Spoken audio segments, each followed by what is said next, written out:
Let's talk about something most parents struggle with, but rarely talk about honestly: screen time. Whether it's tablets, phones, TVs, or gaming devices, screens are everywhere. They're tools, they're entertainment, and they're also stress. You've probably said things like, "That's enough screen time. Turn it off now. Why can't you just go outside?" "Fine, just 5 more minutes." "I feel so guilty letting them watch this long." And still, the arguments come back again and again.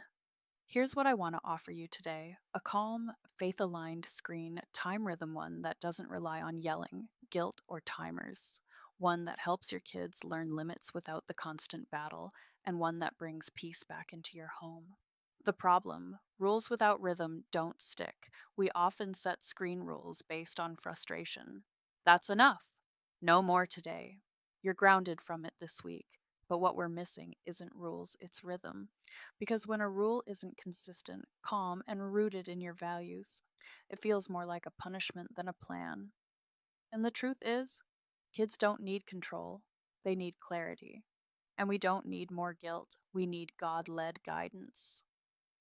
The fix: the screen time boundary system. This system helps you set limits with less tension, more rhythm, and a strong sense of purpose.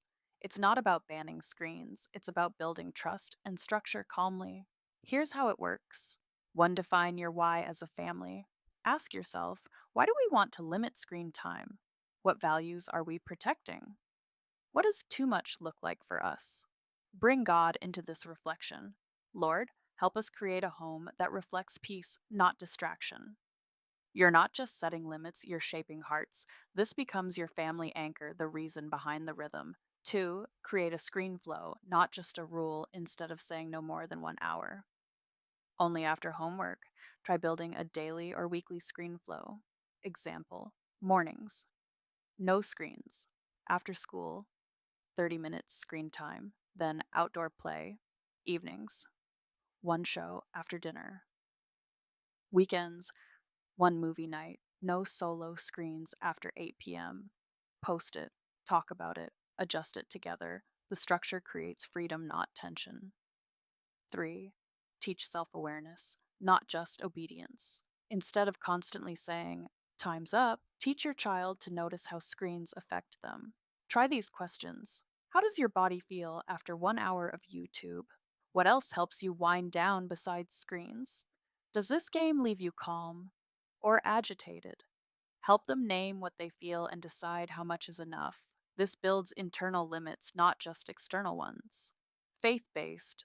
Reminder: guarding our minds is a daily practice. Screens aren't evil, but they can dull awareness.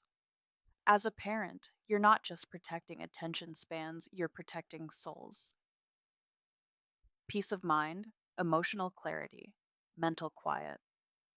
Room to hear God's whispers. You don't need to shame your child for loving screens. Just lead them toward better habits with love.